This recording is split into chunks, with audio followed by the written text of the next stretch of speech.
अगर आपको लगता है कि आप बिल्कुल अकेले हैं, तो सबसे पहले आसमान की तरफ देखें और महसूस करें कि पूरे का पूरा ब्रह्मांड आपका साथ देने के लिए तैयार है। यह पूरा यूनिवर्स आपकी जिद्दी और पागलपन के आगे झुकने के लिए तैयार है। इंसान का मस्तिष्क बहुत ज़्यादा ताकतवर होता है। यह जो भी सोच सकता है उसको रियलिटी में बदल भी सकता है और उसको हासिल भी कर सकता है। और आपकी सोची हुई चीज़ जरूर पूरा होती है, लेकिन पहले मेंटालिटी में आपको सोचना पड़ेगा, देन रियलिटी में कन्वर्ट होती है। पहले आपको सोचना पड़ेगा और सोची हुई चीज़ को रियलिटी में बदलने के लिए आपको कठिन मेहनत करना होगा। सबसे बड़ी प्रॉब्लम यह है कि हमने अपने इस मस्तिष्क को फालतू के कामों में उलझा कर रख दिया है। सबसे बड़ी विडंबना तो यह है कि आपको अपनी ही शक्तियों का एहसास नहीं है।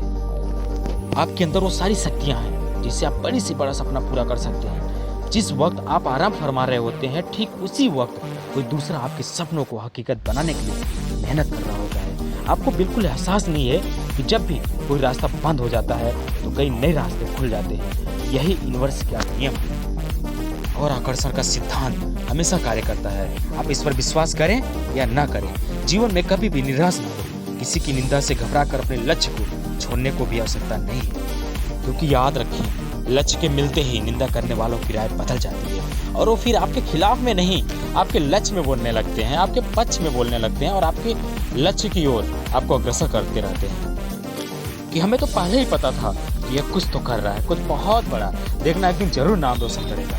इसलिए दोस्त, आवश्यकता है तो लगातार आगे बढ़ने की और पूरी जान लगाने की। मैं आपको एक छोटी सी कहानी से समझाता हूँ। एक बार एक संत से किसी इंसान ने पूछा कि सफलता का राज क्या है। संत उस टाइम उसको नहीं बताया और उसको अपने पास नदी के किनारे ले गए, जहाँ संत महाराज डेली स्नान किया करते थे और पूजा पाठ करते थे। वो आदमी फिर पूछने लगा कि संत महाराज, आप यहाँ क्यों लाए हैं? हमने तो आपसे बहुत छोटा सा क्वेश्चन किया और इसका आंसर तो आप वहीं पे दे सकते थे। बट संत महाराज उसको नदी के किनारे ले गए। तब वो बोले कि सफलता का राज इस पानी में छिपा हुआ है, इसलिए हमने तुम्हें यहाँ लेकर आया। और संत महाराज इतना बोले और कहा कि अब नदी में चलो और स्नान करो, उसके बाद सब कुछ पता चल जाएगा कि सफलता का राज क्या है। वह इंसान अब उनका शिष्य बन चुका था, उनकी हर बात को मानने लगा था। और जैसे वह स्नान करने के लिए पानी में डुबकी लगाया, संत बाबा हल्का सा उसका गर्दन पकड़ करके पानी में ही खड़े रहे और वो पूछता रहा, अब तो बता दीजिए संत बाबा सफलता का राज। संत बाबा कुछ नहीं बोले और उसको पूरी तरह से पानी में उसके गर्दन को डुबा दिया और चिल्लाने लगा, संत बाबा अब तो बता दीजिए सफलता का राज। संत बाबा फिर कुछ नहीं बोले और वो पानी में तड़पने लगा, चिल्लाने लगा, छटपटाने लगा। लास्ट में जब संत बाबा को लगा कि ये तो बहुत ज्यादा निराश हो रहा है, तड़प रहा है, देन उसका गर्दन छोड़ दिए और उससे पूरा लाल पीला हो गया था, चेहरे पे उसके पूरे लाल पड़ गए थे और वो वहां से भागकर नदी के किनारे पर आ गया कि संत बाबा, हमने सफलता का राज पूछा था, आप तो हमारी जान ही ले लेना चाहते थे।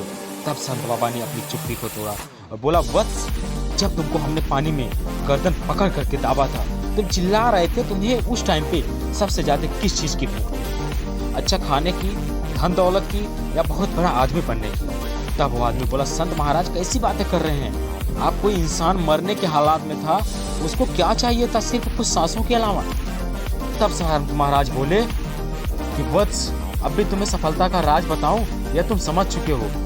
तब वत्स ने बोला, महाराज मैं समझ चुका हूँ, लेकिन मैं चाहता हूँ कि आपके मुंह से सुनना चाहता हूँ। तब संत महाराज बोले कि वत्स, जब तुम एक एक सांसों के लिए तड़प रहे हो, जब तुम अपने मेहनत को खून पसीना एक कर रहे हो और इतना मेहनत कर रहे हो कि पसीने टपटपा रहे हो, लेकिन फिर भी तुम थक करके न बैठो तो सफलता मेहरबान हो जाती है और आपके कदमों पर गिर जाती है। और जिसको दुनिया के लोग आपको लकी बोलना स्टार्ट कर देते हैं, बोलते हैं कि किस्मतदार है, देखो आज ये किस लेवल पे, किस मुकाम पे पहुंच चुका है। लेकिन दोस्त, सिर्फ और सिर्फ वो आपको हकीकत पता होता है ये सफलता जो आपने पाया है, इसके लिए आपने कितनी कीमत चुकाई है। लेकिन दोस्त, क्योंकि कहा गया है कि सफलता एक चुनौती है, इसे स्वीकार करो, क्या कमी रह गई देखो और सुधार करो। जब तक ना सफल हो, नींद चैन को त्यागो तुम, संघर्ष का मैदान छोड़ मत भागो तुम। कुछ किए बिना ही जय जयकार नहीं होती, कोशिश करने वालों की कभी हार नहीं होती।